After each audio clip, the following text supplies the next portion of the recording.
আসসালামু আলাইকুম। আজকের এপিসোডে সবাইকে স্বাগত জানাচ্ছি।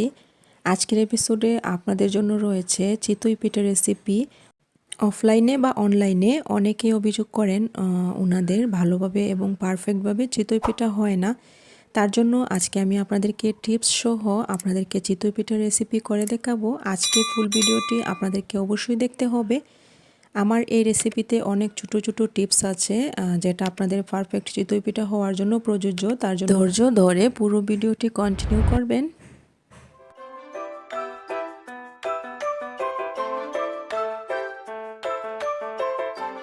বিসমিল্লাহির রহমানির রহিম। প্রথমেই পারফেক্ট একটা চিতই পিঠার জন্য আপনাদেরকে পানি বসাতে হবে।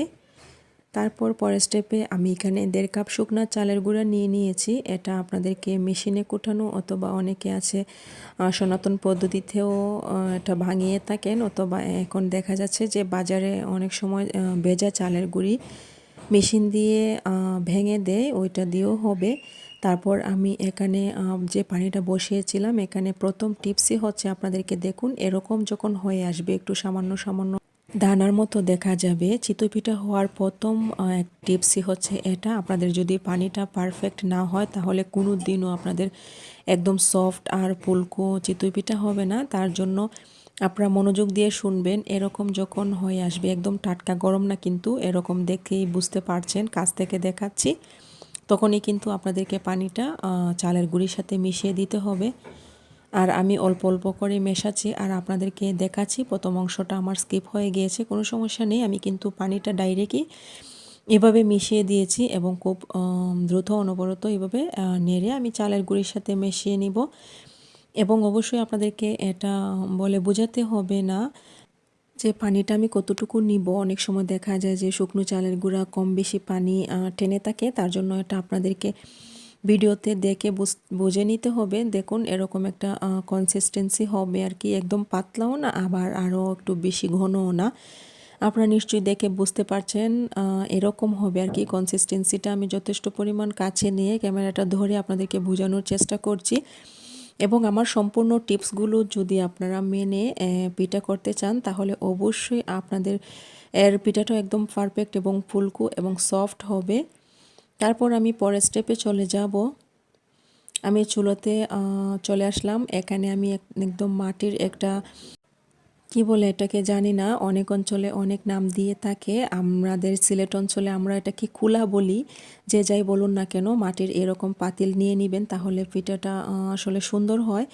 অনেক সময় দেখা যায় যে অনেকে কড়াইতেও করে থাকেন, কোনো সমস্যা নেই। আমি পরবর্তীতে আরেকটা ভিডিও আপনাদেরকে কড়াইতে করে দেখিয়ে দিব। এবং প্রথম পর্যায়ে আমি পিঠাটা শুধু জাস্ট পরীক্ষার জন্য পরীক্ষিত এই একদম ছোটো আকারে পিঠাটা দিয়ে দিয়েছি। প্রথম পর্যায়ে কিন্তু আপনাদের পিঠাটা ফুলবে না। দ্বিতীয়টা দেখবেন কি সুন্দর আমার সফট এবং ফুলকো হয়। প্রথমটা কিন্তু এরকমই হবে। আর এখানে দ্বিতীয় টিপস হচ্ছে আপনাদেরকে, প্রথম টিপস দিয়েছিলাম পানির, আর এখন দ্বিতীয় টিপস দিচ্ছি আপনাদেরকে মাটির কুলা অথবা লোহার কড়াই যেটাই ব্যবহার করুন না কেন, একদম টাটকা গরম করে কিন্তু আপনারা পিঠাটা এর মধ্যে দিবেন, তা না হলে আপনাদের পিঠা হবে না এবং চ্যাপ্টা আকার হয়ে যাবে। এখন দেখুন মাশাআল্লাহ খুব সুন্দর পিঠা হয়ে এসেছে। আমি এইভাবে সবগুলো পিঠা আপনাদেরকে একে একে করে দেখাচ্ছি। এখানে আরেকটা বিষয় খুব ভালো করে লক্ষ্য করবেন, আপনার চুলাতে যতটুকু হিট আছে, মানে যতটুকু হিট পর্যন্ত আগুন হয় ততটুকু পর্যন্ত একদম বাড়িয়ে দিয়ে ফুল স্পিডে আপনাদেরকে চিতই পিঠাগুলো বানাতে হবে। তা না হলে কিন্তু আপনাদের চিতই পিঠা হবে না, একদম চ্যাপ্টা আর ফুলকো হবে না, খুব বিশ্রী একটা টাইপের হয়ে যাবে।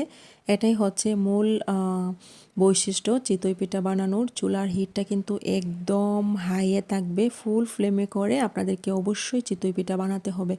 দেখুন আমার পিঠাগুলো আল্লাহর রহমতে অনেক সুন্দর হয়েছে এবং আপনাদেরগুলো আমার টিপস অনুসরণ করে যদি আপনারা করেন তাহলে আপনাদেরগুলো একদম পারফেক্ট হবে।